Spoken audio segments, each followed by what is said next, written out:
সন্ত্রাসবাদ জঙ্গিবাদ মোকাবেলায় বাংলাদেশকে সমন্বিত কৌশল নেওয়ার পরামর্শ যুক্তরাষ্ট্রের। দেশটির আইন শৃঙ্খলা বাহিনীর নীতি নির্ধারকরা বলছেন, জনগণকে প্রত্যক্ষভাবে সম্পৃক্ত করতে না পারলে পুলিশের পক্ষে এই সংকট মোকাবেলা অসম্ভব। বাংলাদেশ সেই পথে হাঁটছে বলে জানিয়েছে কাউন্টার টেরোরিজম ইউনিট।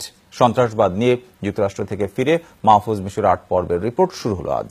ক্যামেরায় ছিলেন মেহেদি মিরাজ। 9/11 টুইন টাওয়ারে স্মরণকারের ভয়াবহ সেই হামলায় থমকে গিয়েছিল পুরো বিশ্ব।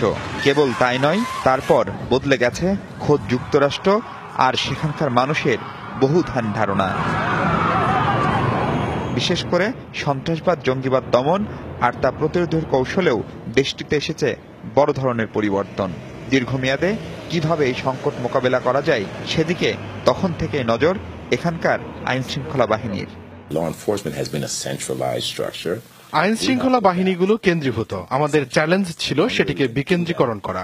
সেটা পেরেছি পুলিশের সঙ্গে অন্যান্য বাহিনীর, এমনকি সাধারণ মানুষের যোগাযোগ বাড়ানোর মাধ্যমে।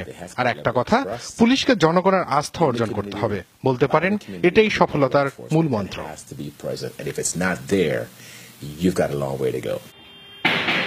1 জুলাই 2016 গুলশান হামলার পর সন্ত্রাসবাদের মানচিত্রে নতুন আলোচনায় বাংলাদেশ। যুক্তরাষ্ট্রের পুলিশ বলছে, জঙ্গি হামলার পরবর্তী বছরটি বেশ ভালোভাবে সামলেছে ঢাকা।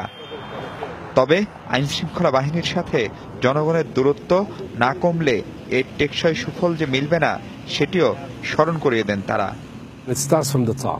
রাজনৈতিক নেতৃত্বের সাথে পুলিশ, আবার আইন শৃঙ্খলা বাহিনীর সাথে কমিউনিটি, অর্থাৎ বিভিন্ন শ্রেণী পেশার মানুষের একটা কার্যকর যোগাযোগ খুব জরুরি। প্রচলিত ধারণা, সন্ত্রাসবাদ জঙ্গিবাদ দমন কেবল পুলিশের কাজ। তবে গুলশান হামলার পর সে ধারণা বদলেছে। অন্তত এই ইস্যুতে আইন শৃঙ্খলা বাহিনীর সাথে সাধারণ মানুষের সম্পৃক্ততাও বেড়েছে বলে দাবি নীতি নির্ধারকদের।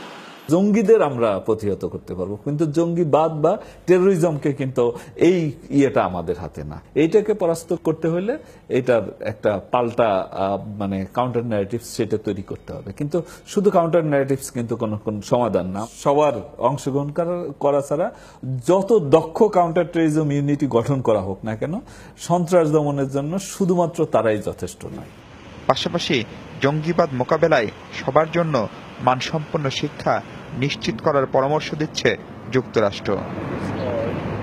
9/11-এর ভয়াবহ সন্ত্রাসী হামলার পরে আরেকটি বিষয় যুক্তরাষ্ট্র সরকারের কাছে স্পষ্ট হয়েছে, সেটি হলো কেবল পুলিশ দিয়ে এ ধরনের সংকট মোকাবেলা সম্ভব নয়। তারপর থেকেই জঙ্গিবাদ, সন্ত্রাসবাদ কিংবা সামাজিক যে কোনো অপরাধ দমনে জনসম্পৃক্ততা বাড়ানোর দিকে নজর দিয়েছে এখানকার পুলিশ। এই ঘটনা থেকে শিক্ষা নিতে পারে বাংলাদেশও। Mahfuz Mishu, Jamuna news, los angeles police department, যুক্তরাষ্ট্র।